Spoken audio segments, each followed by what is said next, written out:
ज्येष्ठ माह की शुरुआत हो चुकी है। ये एक ऐसा पावन और मंगल महीना है जिसमें पवन पुत्र हनुमान की भक्ति करके आप बल, बुद्धि और विद्या के साथ साथ अपनी सारी बाधाओं और संकट का विनाश कर सकते हैं। आपको इसका फल मिलता है। इसमें पड़ने वाले मंगलवार को आप व्रत और आराधना करके पुण्य और अक्षय फल प्राप्त कर सकते हैं। इस बार ज्येष्ठ माह में 8 मंगलवार हैं। ऐसा होना अपने आप में एक दुर्लभ योग बनाता है और ऐसा इसीलिए है क्योंकि अमावस्या और पूर्णिमा के बीच पड़ने वाले मंगलवारों का 19 सालों में पहली बार विशेष संयोग बना है। धार्मिक मान्यताओं के अनुसार ऐसा दुर्लभ संयोग इतने वर्षों बाद आया है, इसलिए इस बार बड़े मंगल का महत्व और भी ज्यादा बढ़ गया है। आइए जानते हैं क्या है ज्येष्ठ का बड़ा मंगलवार, इसकी शुरुआत कैसे हुई और आखिर कब से चली आ रही है ये परंपरा। साथ ही जानेंगे इसका धार्मिक महत्व क्या है और इस बार ऐसा कौन सा खास संयोग बन रहा है जिसकी वजह से ज्येष्ठ महीने में पूरे 8 मंगलवार पड़ रहे हैं।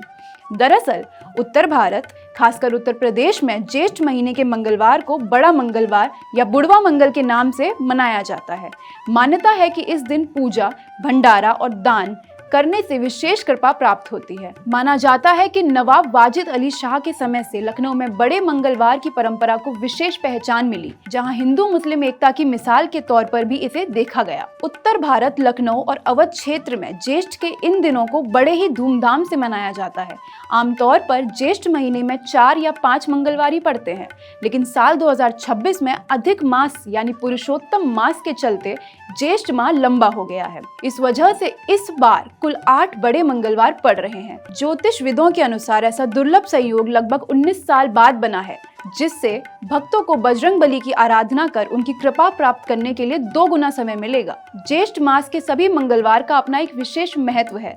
इस दिन व्रत, पूजा पाठ, भंडारे आदि धार्मिक काम आयोजित किए जाते हैं। लेकिन क्या आपने कभी सोचा है कि बड़े मंगलवार की ये परंपरा कैसे शुरू हुई?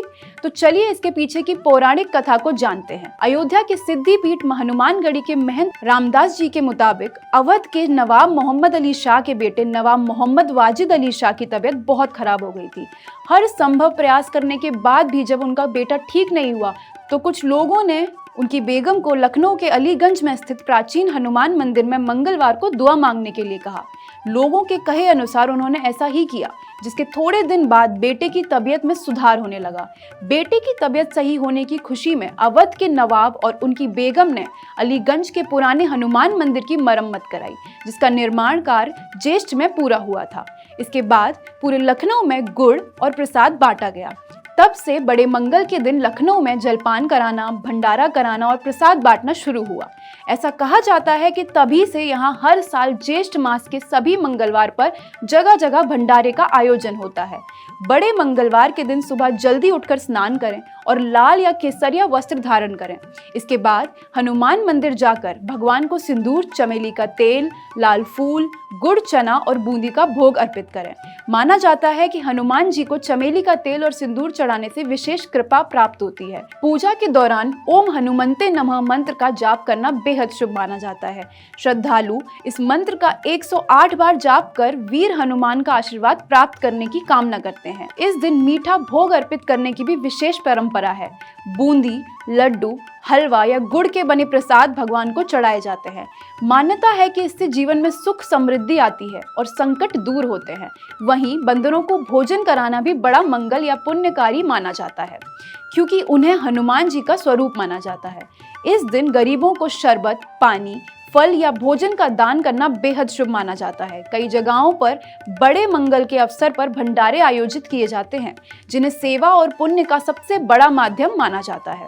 जरूरतमंदों की सहायता और दान पुण्य को हनुमान जी की सच्ची भक्ति माना गया है।